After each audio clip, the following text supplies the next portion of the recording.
Sex, porn, love addiction is all about self-soothing to manage your emotions. It got set up back in the childhood development years. It's just not about sex. It's not about porn. It's all about the repeated use has set up the physiology to crave those dopamine, serotonin, oxytocin, self-manufactured drugs in the body. It's impacting women, men, children aged 10 to 75 across all the age ranges, the sexes, the cultures, the professions. It increased exponentially during COVID lockdown and impacting so many lives. The Kairos Center has created the first online comprehensive sex, porn, love addiction. It's a video on demand recovery program which you can access from anywhere in the world and begin to see identifiable changes just within 6 weeks of beginning this weekly program. Kairos means your appointed time. Isn't it your time to reclaim your life? Bring color back to life without shame. Click the link below and begin your journey. You owe it to yourself and to others.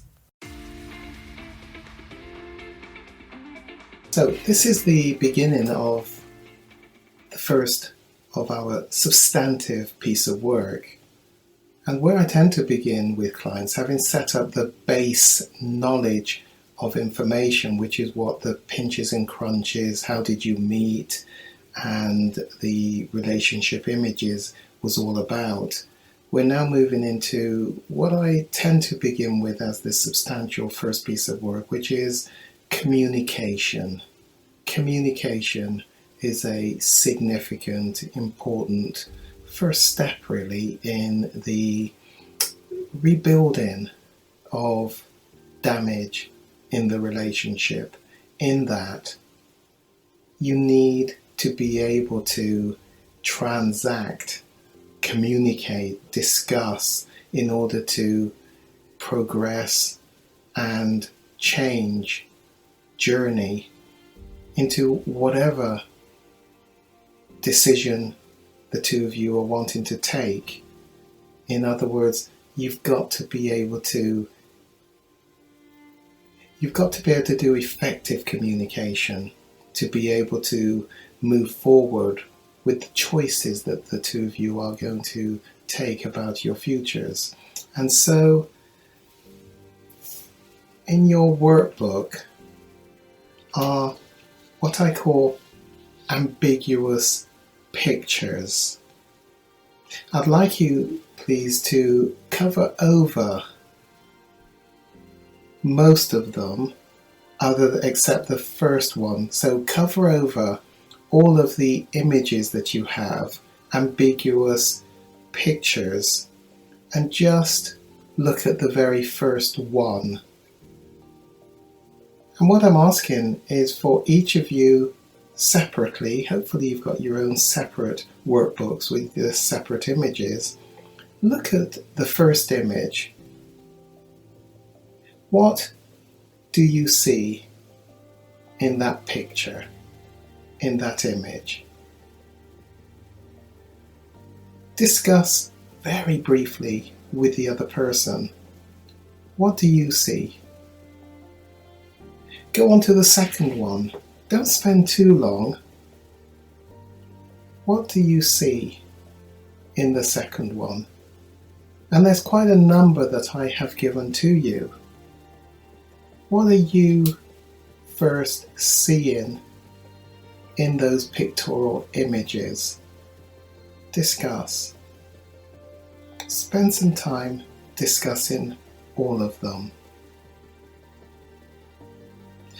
Having done that, and at this point you might want to have paused the video,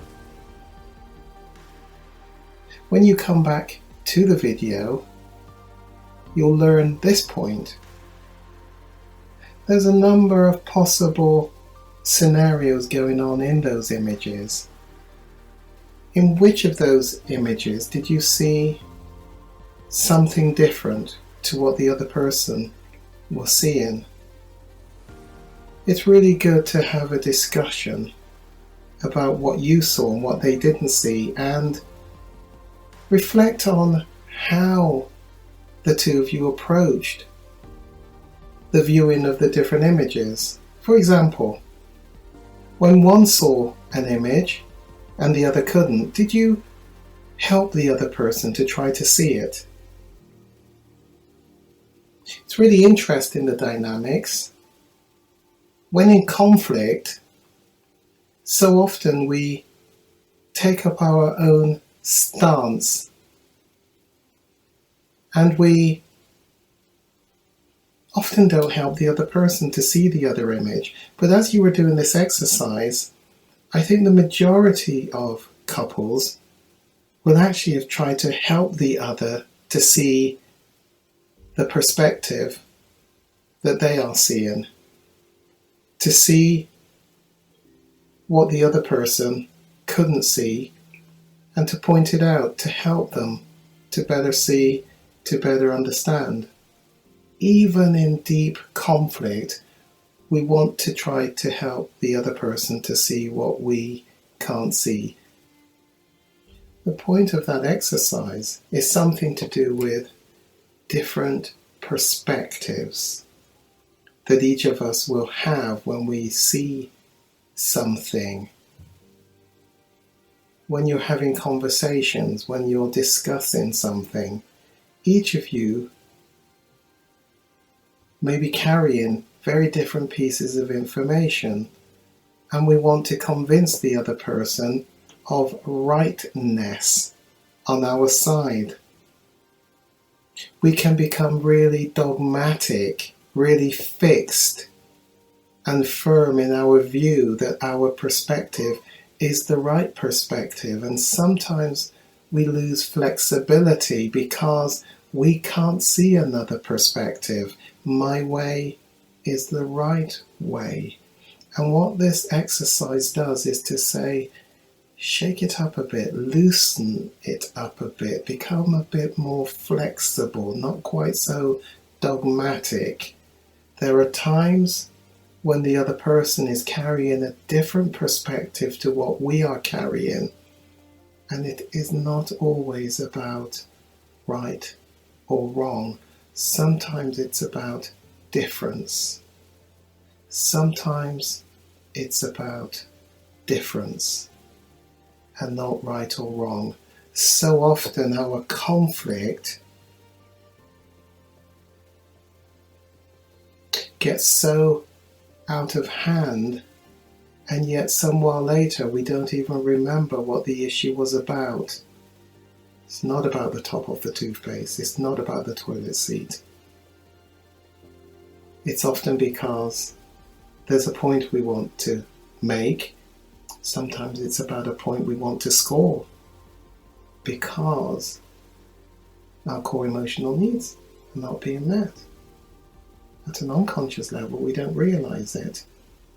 And the other person can become the enemy because we've gone into fight, flight, freeze. Hope you find something useful from that exercise. But the point is, and the lesson I want you to take away is, sometimes we've got to become more flexible and realize that the other person may be carrying a perspective that we are not carrying. We've got to be less dogmatic. Send me a message. It's time to get your relationship back onto a better footing for your future. Let's do some work without shame and bring colour back to life. Send the email, send the message to me, Gary McFarlane, at the Kairos Centre, and let's begin to reclaim your quality of life.